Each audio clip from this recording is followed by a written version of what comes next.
Hi, I'm Lauryn. I'm a technician member of the Institution of Civil Engineers, and tonight I'm going to be talking to you about modelling.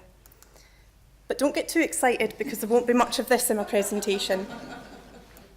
So we're talking about 3D modelling for structures.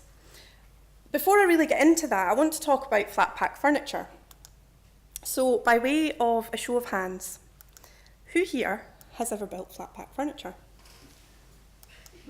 So you understand the frustration. How does this bit join to that bit, and what do these instructions mean, and why have I got a handful of bits left over at the end? Why did I even bother starting in the first place? We've all been there. But the benefit with flat pack furniture is that you can always just take it to bits and start again.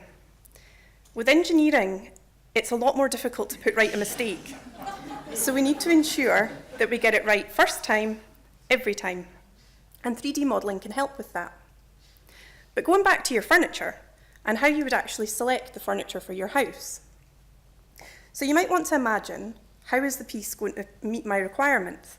And visualise, well, is it going to match my other furniture? Is it going to match my colour scheme? Is it big enough? Is it small enough? Is it fit for purpose? And you've probably seen the finished article in the shop, so you know what it's going to look like when it's finished.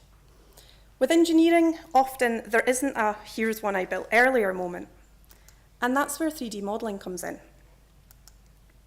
So you can look at a structural drawing and it will convey everything about the structural engineer's design that the contractor would need to know to be able to build that building. But for the client, what benefit can they gain from looking at a structural drawing? Looking at the structural elements that relate to the function of the building still doesn't give the client the full story.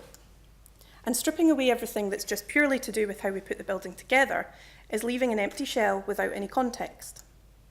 If you add the context back, you can say, well, this space is going to be used for this, and these rooms are this size, but really, it's limiting the client's opportunity to visualize the completed project. And so we have a 3D model. A 3D model can give a realistic view of what the structure will look like when it's complete. But it's just not just about how the structure will look, it's also about showing the client and the end user how it will function and what it would feel like to use that space. It can aid in effective communication between the client and the design team, and it can help with collaborative working between all of the different professions within the design team. The analytic model can help the engineer to carry out design of the whole structure. But ultimately, the greatest advantage of 3D modelling is ensuring that the building we produce is fit for purpose and exactly what the client wanted.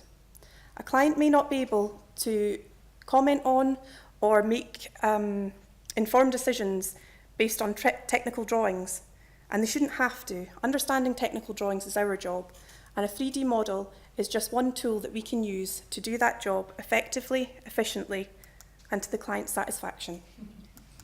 Thank you for listening.